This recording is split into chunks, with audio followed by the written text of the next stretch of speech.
सुवर्ण की झरिया में जल लेकर महारानी रुक्मणी आई। रुक्मणी जल चढ़ा रही है। गोविंद ने परात में सुवर्ण की पात्र में उनके चरण रख के धोना शुरू। अरे लाला तू कहां करे भैया, मेरे पामन ने काय को धोवे। भोले विप्र प्रसादा धरणी धरो, विप्र प्रसादा कमला बरो। मैं जो कुछ भी हूं ब्राह्मणों के आशीर्वाद से हूं।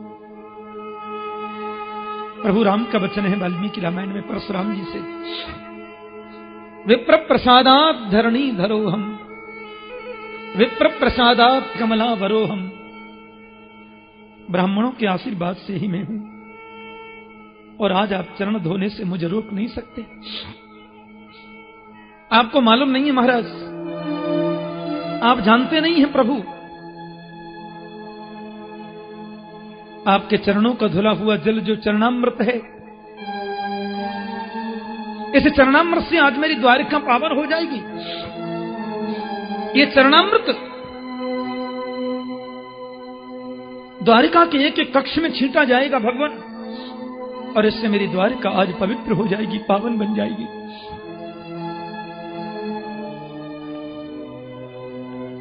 सुदामा जी के चरणों को धोया, लेकिन भगवान सुखदेव एक बड़ी सुंदर बात कहते हैं, राजन ये सत्कार जो प्रभु ने किया है सुदामा का, ये किसी भिखमंगे का स्वागत नहीं है, किसी भिखारी का स्वागत नहीं है। यह सत्कार है सुदामा के जीवन के त्याग का। धूपैर सुरविभिमित्रम प्रदीपावलिभिर्मुदा, धूपैस्सुरविभिर्मित्रम् प्रदीपावलिर्विर्मुदा, अर्चित्वा वेद्यतांबूलम् गां च स्वागतमब्रवी। धूपदीप नैवेद्य से सुदामा की सेवा करी प्रभु ने, और बड़े स्नेह से बोले, सुदामा जी आप कैसे हैं? सुदामन की सही बताऊं लाला, तो मेरे समान सुखी संसार में दूसरों तो कोई है ना। खूब आनंद का नहीं है, खूब तुम्हारी याद करें, खूब तुम्हारी माला जपें, और सब प्रकार को सुख है भैया। क्योंकि विपदो नैव विपदः संपदो नैव संपदः, विपद विस्मरणं विष्णो संपत नारायण स्मृति। वास्तव में विपत्ति को विपत्ति नहीं कहते, संपत्ति को संपत्ति भी नहीं कहते, भगवान को भूल जाना ही सबसे बड़ी विपत्ति।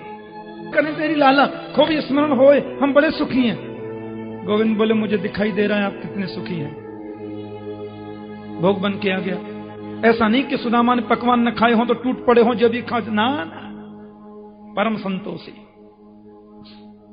भोग जब पदार्थ बन के आए 56 भोग, सुदामा ने कही लाला बुरो न माने तो एक बात कह दूं, ज्यादा पकवान ना खाऊं मैं, कि पकवान खाए सो फिर भजन में मन ना लगे। हाँ मैं तो नमक डाल के 2 टिक्कण प्रातः 2 सायं खाऊं भैया। हाँ गोविंद बोले लेकिन इसी को भगवत प्रसाद समझकर स्वीकार किया जाए तो वो बुद्धि में विकृति नहीं लाता। ऐसी बात है तो फिर संग संग खाएंगे। दोनों की 2 थाली सज गई। गोविंद यद्यपि भोग लगा चुके थे लेकिन सुदामा की प्रसन्नता के लिए पा रहे। 2 मित्र, एक मित्र ऐसा जिसके चरणों की विवाही फटी है, दूसरा मित्र ऐसा जिसकी खड़ाऊं भी सुवर्ण की है। एक मित्र ऐसा जिसकी धोती 20 जगह से फटी, दूसरा मित्र ऐसा जो अद्भुत पीतांबरधारी है। विचारों में सामंजस्य देखें आप। समान शील व्यसनेषु सख्यम, विचारों की समानता ही सख्य भाव को दर्शाती है। जब भोग लगा लिया कन्हैया बहुत प्रसन्न हुए। अब प्रभु ने इशारा किया, 16,108 पत्नियां सब बैठी थी सामने, मित्र आए हैं प्रभु के। इशारा पाते ही एक एक करके प्रणाम कर रही है। प्रणाम महाराज। बचपन के दो मित्र मिलते हैं, आंखें नम हो जाती हैं, और जब बचपन की किलकारी भरने वाली वो बातें याद आती हैं तो खिलखिला के हंसते। प्रणाम, मैं रुक्मणी, चिर सौभाग्यवती रहो। जाम्बवती, प्रणाम, चिर सौभाग्यवती रहो। सत्यभामा हूं मैं, प्रणाम करती हूं, देवी चिर सौभाग्यवती रहो। जी कालिंदी हूं, प्रणाम, देवी चिर सौभाग्यवती रहो। मित्रविंदा हूं, प्रणाम, देवी चिर सौभाग्यवती रहो। नागनजती, प्रणाम करती हूं, देवी चिर सौभाग्यवती। एक एक करके 500 पत्नी प्रणाम कर गई। आप जरा 500 बार ऐसे करना है, नॉन स्टॉप करो, ऐसे ही 500 बार करो बिना कोई सपोर्ट लगाए। ऐसे बड़े से बड़े पहलवान का हाथ हार जाएगा। देखो मेरा तो 5-7 बार में ही हार गया। 500 प्रणाम कर चुकी, सुदामा जी रुक गए, ऐसे कर रहे हैं। कृष्ण बोले क्या हुआ? बोले सुनिए भैया। कन्हैया बोले क्या बात है? बोले कान में ही कुंभो। जब गोविंद ने कान पास में किया तो सुदामा जी बोले अभी कितनी और है? मित्र बोल सकता है, उसको अधिकार है। गोविंद बोले बहुत है। अच्छा, अच्छी बात है भैया। अच्छा कन्हैया सुनियो। कृष्ण बोले अब क्या है? बोले कान में ही कुंभो। जब कान पास में किया तो सुदामा बोले ये सब अपनी ही है। हाँ जी ना, मैंने सोची पड़ोस की आ गई हूं, क्या पता है। अरे कोई संत आता तो पड़ोस के भी तो आते दर्शन करने। नहीं नहीं, सब अपनी है। अच्छा भैया बहुत खुशी की बात है, भगवान दिन दूने रात चौगनी करें लाला। मैं तो या लिए पूछने को मेरे हाथ हार गए हो। अब ये सब प्रणाम करेंगी एक एक करके, तो एक सप्ताह कथा तो प्रणाम में ही जाएगी। एक काम करो ना कन्हैया, इन सबकी ओर से तुम ही हमको प्रणाम कर लो, हम तुमको ही आशीर्वाद दे दें। ये भारत का ऋषि भगवान को भी आशीर्वाद दे सकता है।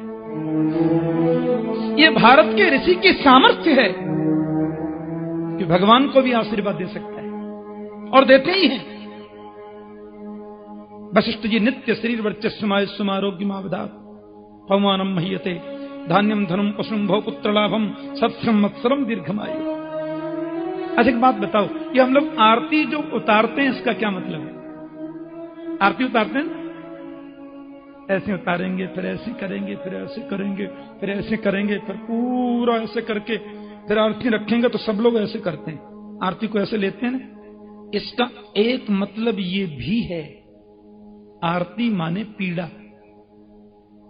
आरती माने कष्ट। त्राहि त्राहि आरति हरन शरण सुखद रघुवीर। तो हम भगवान की आरती उतारते हैं, नजर उतारते हैं, और फिर उसको हम ऐसे लेते हैं। इसका एक मतलब ये भी है कि गोविंद आपके शरीर में जो कोई तकलीफ आ गई हो, कोई कष्ट आता हो, किसी की नजर लगी हो, तो वो सारी तकलीफें हमारे ऊपर आ जाएं, पर तुम प्रसन्न रहो, तुम खुश रहो, तुम आनंद में रहो। यह भी एक अर्थ है। वैसे आरती के बहुत मतलब हैं, पर एक मतलब ये भी है। हमारे यहां तो प्रभु की प्रसन्नता मांगी जाती है। तुलसीदास जी को पता चला कि मेरी कुटिया की रक्षा करने राम लक्ष्मण आए, चोरों ने बता दिया कि वो धनुष बाण वाले खड़े रहते थे। तुलसीदास जी ने पूरा सामान गंगा में फेंक दिया। मेरी रक्षा करने के लिए मेरे राम को तकलीफ उठानी पड़ी, कष्ट उठाना पड़ा, ऐसे सामान को लेकर मैं करूं कैसा? फेंक दिया। भक्त तो चाहता ही नहीं कि प्रभु से कुछ मांगा जाए, भक्त तो देता ही देता है। मांगना है तो केवल राम को मांगना है। अर्थ न धर्म न काम रुचि गति न चाहो निर्वाण, जन्म जन्म रति राम पद। मांगना क्या है? गोविंद ने प्रणाम किया, सुदामा ने मंगल कामनाएं दे दी। अब देखो खूब तो हास परिहास भी हुआ, चरण धोए रोए भी, फिर उनसे वार्ताएं भी हो गई, भोजन भी हो गया, आशीर्वाद भी हो गया। अब कन्हैया बोले एक बात पूछूं? अपि ब्रह्मं गुरुकुलात् भवता लब्ध दक्षिणा समावृत्तेन धर्मज्ञ भार्योढ़ा सदृशीन बा। सुदामा जी, गुरुकुल में हम लोग साथ में पढ़ते थे, पढ़ने के बाद आप अपने घर चले गए, मैं अपने घर आ गया। एक बात बताइए, भार्योढ़ा सदृशी नबा, आपको आप जैसी परम सुंदरी पत्नी मिली कि नहीं? देख लो कैसी बात पूछिए भीड़ में। शादी ब्याह की बात को भीड़ में पूछो करें? कृष्ण बोले यही तो पूछा, विवाह हुआ कि नहीं? घर के लोग तो हैं सब। लाला बिल्कुल इच्छा नहीं, माता पिता बहुत पीछे पड़ गए, ब्याह करना ही पड़े हो, और तेरी भाभी को नाम है सुशीला। कन्हैया बोले ब्याह कर लियो, हमें नौतो बनाए दियो। सुदामा जी बोले बात मत बना दे, मैंने तो एक करे तो नौतो बनाए दियो, और तेने इतने किए, मोह निमंत्रण कब दियो? नहीं, आपका तो सगाई लग्न फिर ढंग से हुआ होगा, टाइम रहता है निमंत्रण देने का। हमारा तो 5 बजे तो कोई प्लान ही नहीं है विवाह का, 7 बजे बहू घर में बैठी है। कैसा निमंत्रण? ना भैया, बहुत आनंद की बात है, भगवान सो प्रसन्न रखें, लेकिन ये विवाह की बात मैंने आपसे क्यों पूछी? अमोय का मालूम क्यों पूछी? मैंने पूछी, मैंने बता दे। नहीं, आप अकेले घर में होते तब तो पूछना व्यर्थ था, लेकिन भाभी जब आ गई हैं तो भाभी ने मेरे लिए क्या भेजा? अब सुदामा को बहुत संकोच लग रहा है, मन ही मन में सोच रहे हैं कि कृष्ण तो बड़ा कृपालु है, लेकिन इसकी जो पत्नियां हैं सब बड़े बड़े राजघराने की बेटी हैं। अब उन पत्नियों के सामने फटी पोटली दिखाऊं, लोग क्या कहेंगे? बड़ा मित्र बनता, पोटला में चावल भर के ले आए। लेकिन सुदामा झूठ नहीं बोलता। हाँ, अब वो सोच रहे कि पत्नियां उठकर यदि चली जाएं चुपचाप तो दे दूंगा, ये पोटली भेजी है भैया भाभी ने, लेकिन वो भी जम के बैठी है कि हम जाएंगे नहीं, हम भी देखें क्या भेजा। सुदामा बार बार कोई बात बदलते हैं। अच्छा लाला, अब तुमको याद है बचपन में हम कैसे पढ़े हैं ना, एक बार कितनी जोर की बारिश भई, समिधा ले गए हम हवन के ताई, मालूम है भाभी ने क्या भेजा? सुदामा जी बोले जा बात के पीछे पड़ जा, फिर भूल थोड़ा ही है। अरे हम कह रहे हैं बचपन की बात बाद में कर लेंगे, वो भाभी वाली बात बाद में हो जाएंगी, थोड़ी गुरुकुल की बात कर ले, ताजा हो जाए बातें। अच्छा गुरु जी क्या कहते थे मालूम है ना? कहते सुदामा पढ़ने में बहुत तेज है, ऊधम में कृष्ण सबसे तेज है। क्यों ना हूं, ब्राह्मण कुमार हूं, ब्राह्मण बालक था मैं, और पता है विद्या में तो मुझे प्रथम ही हमेशा मिला स्थान। कृष्ण बोले वो सब ठीक है, लेकिन भाभी ने क्या भेजा है? सुदामा जी बोले तू भाभी वाली बात बाद में ना कर सके। कन्हैया ने देखा कि ब्राह्मण कितना कोमल है? तो प्रभु ने अपना स्वभाव बताया कि पत्रम पुष्पम फलम तोयम यो मे भक्त्या प्रयच्छति तदहं भक्ति उपरितम अस्नामि प्रयतात्मनः। ये श्लोक गीता में भी आता है और भागवत में भी है, सुदामा चरित्र में। भगवान कहते हैं प्रेम से कोई मुझे एक पत्र समर्पित करे, किसी पत्र का नाम नहीं लिया। मान लो तुलसी पत्र तुम्हें नहीं मिल पाया तो भैया जो पत्र उपलब्ध है वही चढ़ा दो। फूल में भी किसी का नाम नहीं लिया, जो फूल तुम्हें उपलब्ध है वही दे दो। प्रेम से मुझे समर्पित करो, एक गिलास जल चढ़ा दो, कोई भी फल उपलब्ध है। इसका बहुत सुंदर व्याख्यान भी है, इस श्लोक की बड़ी बड़ी व्याख्या है। भाभी ने क्या भेजा उस वस्तु का महत्व नहीं है भाई जी, कितने प्यार से भेजा उस प्यार का महत्व है। कृपया दीजिए।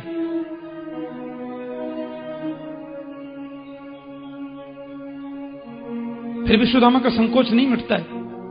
कन्हैया ने बगल में हाथ डालकर पोटली छोड़ा ली और पोटली को घुमा करके देखा, गोविंद के नेत्रों से आंसू झर गए। इतनी गरीबी, विपन्नता, लेकिन हृदय का कितना महान ये व्यक्तित्व। इसके चेहरे पर मैंने वो उदासी नहीं देखी जो किसी गरीब के चेहरे पर होती है। एक मुट्ठी मुख में डालकर के प्रभु ने कहा, अनेन विश्वात्मा प्रियंताम, विश्व की आत्मा तृप्त हो जाए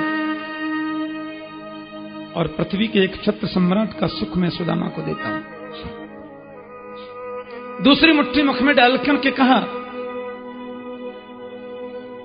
सर्वलोक की संपदा का सुख सुदामा को प्रदान करता हूं। वो तो तीसरी भी खा रहे थे, रुक्मणी ने पकड़ के हाथ बोल दिया, ज्यादा मत खाओ, कच्चा नुकसान करेगा। इशारे में तो बहुत कुछ बोल दिया, बड़े बरस रहे हो। वो भी ब्राह्मण था, छाती पर लात मार दी। कन्हैया ने भी कह दिया,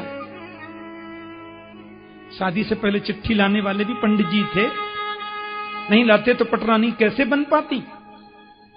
ये बातें केवल इशारे में हुई हैं, बोलकर तो सुदामा बगल में ही खड़ा है। सुदामा जी बोले, ठीक कह रही भैया रुक्मणी, कट्ठे चावल खाओ। नायका ने तू तो बिल्कुल ना सुने काऊ की। बोले, आप कहते हैं तो नहीं खाता, आप कहते हैं तो नहीं खाते, चलिए। एक बात आपसे कहूं, गोविंद ने सुदामा को क्या दिया ये सुदामा को भी मालूम नहीं है। दान तो वही सर्वोत्तम है कि एक हाथ ने दिया तो दूसरे हाथ को पता ही न चले। वही सर्वोत्कृष्ट दान है। मुरलीधर देता भी है ना तो ढिंडोरा पीट कर नहीं देता। और एक विचित्र बात आपसे बताऊं, इतने दिनों तक पैदल चल के वो ब्राह्मण आया, कितनी तकलीफें पाई, द्वारिका, सोने की द्वारिका में आया, पर एक रात्रि से ज्यादा द्वारिका में नहीं रुका। भागवत में लिखा है सुदामा सिर्फ एक रात्रि रुके, क्योंकि उसकी नजर में स्वर्ण की द्वारिका का महत्व नहीं है, द्वारिकाधीश का महत्व है। एक रात्रि रुके केवल, और सवेरा होते बोले, लाला अब हम जानो चाहें। कृष्ण बोले, थोड़ा और रुक जाइए ना, रास्ता देख लियो भैया, अब कब वो आएंगे तो ब्राह्मणी को भी ले आएंगे। हाँ। और सुन, बहुत अच्छे हैं तेरे द्वारिका के सब लोग, दरबान क्या सब प्रेमी, बहुत अच्छे हैं, बहुत अच्छी लगी द्वारिका, अब मैं जानो चाहूं। कृष्ण बोले, थोड़ा और नहीं रुक सकते? अब भैया माँ पे वो अकेली है ना ब्राह्मण, अच्छा ठीक है, पधारिए, जाइए। न सुदामा ने कुछ मांगा और न कृष्ण ने कुछ दिया। और यह बात बिल्कुल पक्की है कि यदि कृष्ण कुछ देते तो सुदामा नहीं लेते, यह कन्फर्म है, क्योंकि वो लेने आया ही नहीं था। अयम ही परमो लाभो तम श्लोक दर्शनम, वो तो दर्शन करने आया है, उसने धन को कभी महत्व नहीं दिया। और आश्चर्य की बात यह है कि इतनी तकलीफ पाकर आने वाला व्यक्ति एक रात की रुककर जब गया और गोविंद ने विदाई दी, आते समय आंसू पी गया और जाते समय बस रोता ही जा रहा है, कृष्ण तुमने बहुत कृपा करी जो मुझे धन नहीं दिया, तुमने बहुत कृपा करी जो मुझे लक्ष्मी दास नहीं बनाया, नहीं तो मैं तुमको भूल ही गया होता। आज तुम मेरे हृदय के स्वामी बन गए हो और मैं इस लायक था ही नहीं कि क्वाहम दरिद्रो पापिया क्व कृष्ण श्री निकेतन ब्रह्मबंधु रीतिस्माहम बाहुभ्याम परिरंभित। दीनता की पराकाष्ठा। हे प्रभु, मेरा इतना सत्कार, मेरा इतना सम्मान जिसके मैं कदापि योग्य नहीं था, मुझे अपने पलंग पर बिठाया, मुझे अपने हृदय से लगाया, राजरानी महारानी रुक्मणी मुझे पंखा करती है, कृष्ण का आदेश। इसके योग्य तो मैं नहीं था गोपाल, इतना सम्मान तूने दिया मुझे, पर वैभव न दिया, ये तो तुमने बहुत बड़ी कृपा कर दी, नहीं तो मैं बिगड़ ही तो जाता, क्या पता है। ये सोचते सोचते सुदामा जी आ रहे हैं सज्जनों, और जहां सुदामा जी की झोपड़ी थी ना, वहां तो पूरा महल खड़ा है। हमारे ब्रज में गाती हैं माताएं, सुदामा मंदिर देख डरे, सुदामा मंदिर देख डरे, यहां तो हती मेरी छोटी सी झुपड़िया, अब कंचन महल खड़े। यहां मेरी छोटी सी झोपड़ी और कंचन के महल खड़े हैं। सुदामा डर गए, बार बार ऐसे कर रहे हैं, कौन दोबारा द्वारका में तो ना आएगा, मैं दूसरी द्वारिका हो। और वहां भी 2 दरबान खड़े थे, बड़े द्वारिकाधीश के दरबान थोड़ी हैं जो अति विनम्र हों। जय श्री कृष्ण। भाई जी कौन सी नगरी है ये? बोले सुदामापुरी। सुदामा तो हम ही हैं, हमारी पुरी कैसे? हमारी पूरी होने का तो मतलब ही नहीं है। हो सकता है एक नाम के 2 आदमी होते हैं, एक सेठ जी एक पंडित जी। वो सुदामा नाम के सेठ जी होंगे, वास्तु के हिसाब से जगह अच्छी लगी, अपनी नगरी बसा दी, ब्राह्मणी की झोपड़ी अलग बनवा दी होगी। कोई बात नहीं, अपने क्या है भैया, जरा सेठ जी को बुलाओ, पूछो मेरी झोपड़ी थी किधर गई। महाराज जी पंडित जी हैं, वो सेठ जी नहीं है। पंडित तो मैं ही हूं। अच्छा, कभी एक नाम के 2 पंडित भी होते हैं, एक गरीब होता है एक धनी होता है। वो पंडित जी धनी होंगे, नाम इत्तेफाक से सुदामा है। कोई बात नहीं, पंडित जी को बुलाओ, जरा पूछना था मेरी झोपड़ी थी इधर कहां गई। बोले द्वारका गए हैं। सुदामा का द्वारका तो मैं गया था। हो सकता है वो धनी पंडित जी सवेरे जाते होंगे, शाम को आ जाते होंगे। श्रीमान कितने दिन से गए द्वारका? बोले मालूम नहीं, हम तो बाद में आए हैं नौकरी पे, हमारी सेवा में आने से पहले ही चले गए, वो अभी लौटे नहीं है। सुदामा ने कहा तब तो बिल्कुल मैं ही हूं, पर ये महल होने का तो कोई मतलब नहीं है। क्या मतलब? हो सकता है और टेढ़ी टांग वाले ने कोई नाटक कर दिया हो। अच्छा, मैं ही वो सुदामा हूं कि अब ये तो मुझे जानते नहीं और बिल्कुल भीतर घुसने देंगे नहीं, क्योंकि द्वारकाधीश के दरबान थोड़े ही हैं जो पाम छीलें। मैं ही सुदामा हूं कि दूसरा कोई है, इसकी परीक्षा लेने का एक ही तरीका बचा है। मैं यदि हूं तो मेरी पत्नी तो वही होगी, सुशीला, बेचारी दुबली पतली सुशीला। ठीक है, आपके पंडित जी द्वारका गए, बरोबर है, उनकी पत्नी होंगी, जरा उनको बुलाइए, उनसे पूछना था कि वो मेरी झोपड़ी कहां गई। खड़े रहिए, पूछ के आते हैं। महारानी जी कोई ब्राह्मण खड़े हैं द्वार पे। सुशीला बोली आती हूं। सुशीला जी भीतर से आई, भगवान की कृपा से वो हो गई थी अब, क्योंकि ये जब आता है तो ये भी लाता है। ये आने पर ये ना आवे तो गोविंद की डबल कृपा समझो। भीतर से आई, सुदामा ने तो दूर से देख लिया, बोल पर सुशीला परम पतिव्रता है।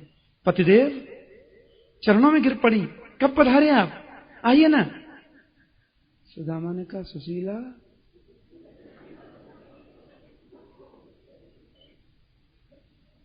ये सब और ये सब कैसे हुआ? पर सब द्वारकाधीश की कृपा है, तुम पे खूब कृपा करी, हमारी तो धोती भी वही है, देख लो। आपको दर्शन चाहिए थे, मेरे को वैभव दोनों दे दी मेरे गोपाल ने। अब सुनो, तुम आराम से यहां रहो, मैं तो वन में पर्णकुटी में रहकर भजन करूंगा, मुझे इस वैभव में नहीं रहना। सुदामा जी चले तो पीछे से आवाज लगी, सुदामा जी, सुदामा जी, सुदामा जी। और पीछे मुड़कर सुदामा ने देखा तो द्वारकाधीश वहीं बैठा है। बोले द्वारका नाथ की जय। ये सब क्यों किया गोपाल? सुदामा आपके चरणों पर तो त्रिलोकी को वार दूं तो भी कम है। मैं जानता हूं 14 भुवनों की राज्य लक्ष्मी सुदामा को प्रदान कर दी जाए तो भी उसमें कभी दंभ अहंकार नहीं आ सकता। इसका सदुपयोग करो, सत्कार्यों में इसको व्यय करो। एक बात आपसे बोलूं, जीवन में सबसे बड़ा दुख है प्रभु को भूल जाना, सबसे बड़ा सुख है प्रभु की याद बनी रहना। अपने 24 घंटे के समय को ज्यादा नहीं तो 45 मिनट रोज गोविंद के चिंतन के लिए निकालें। सुदामा जी का चरित्र हमें यह शिक्षा देता है कि जीवन की हर परिस्थिति परिवर्तनशील है, लेकिन भगवान का नाम ये अपरिवर्तनीय है। इसका कभी विनाश नहीं होता। नाम रूप लीला और धाम, प्रभु के नाम का गान करो, रूप का चिंतन करो, लीला का श्रवण करो और धाम में बार बार जाने की या वास करने की चेष्टा करो। जीवन के परम लक्ष्य जब बनेंगे तो गोविंद हमारे पास होगा। आज कृपा पूर्वक हमारे मध्य में सब लोग बैठी, दो कल से तो मैं तकलीफ देने वाला हूं नहीं, आज की बात है। अंतिम सभा जिसमें कृष्णोद्धव संवाद मुख्य रूप से श्रवण करने को मिलेगा। हमारे मध्य में श्री कृष्ण बलराम दास महाराज जी भी पधारे हैं। परात्पर अखिलेश्वर, अकारण करुणा वरुणालय, भक्तवांछा कल्पतरु, तड़द्युति विनंदक पीताम्बरधारी श्री बालकृष्ण लाल की वांग्मयी प्रतिमूर्ति श्रीमद् भागवत महापुराण। प्यारे प्रेमियों, श्री श्री माता कात्यायनी की महती दिव्य अनुकंपा, श्री राधा माधव की अनुपम कृपा, पूज्य श्री महाराज विद्यानंद जी महाराज का प्रेमपूर्ण आशीर्वाद और उनकी सन्निधि, समागत समस्त संत विद्वत वरेण्य महानुभावों के पवित्र सान्निध्य में भागवत ज्ञान यज्ञ सप्ताह प्रवचन कथा का आज विश्राम दिवस और अंतिम सभा प्रारंभ करते हैं। कल के प्रसंग में और प्रातःकाल हम लोग द्वारिका लीलाओं का श्रवण कर रहे थे। सुदामा जी का बहुत सम्मान किया गोविंद ने, जिसके वे सर्वथा योग्य हैं। सुदामा जी आदरणीय हैं।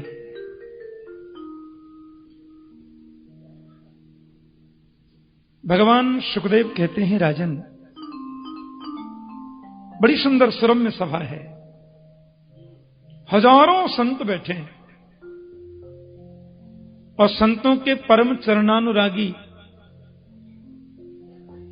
पांडवों के पौत्र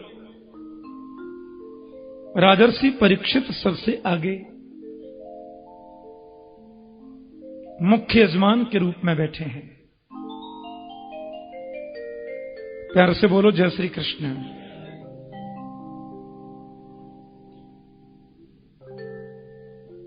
और बड़ी निष्ठा, बड़े प्रेम से कथा का श्रवण कर रहे हैं। शुकदेव स्वामी कहते हैं, देखो, पारिवारिक पृष्ठभूमि में सुमति कब होती है? जब बुजुर्ग लोग तो अपना दुराग्रह छोड़ें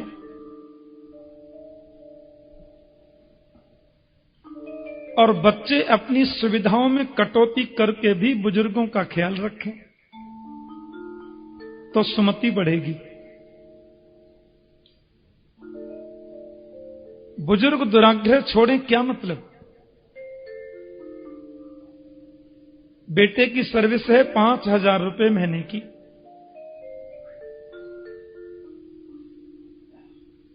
और बाबूजी कहते हैं हमको 4 धाम जाना है, करो व्यवस्था। अब बताओ, जो 5,000 रुपए महीने कमाता है वो बच्चों का पालन करे, कमरे का किराया दे, कि व्यवस्था देखे कि आपको 4 धाम कराए?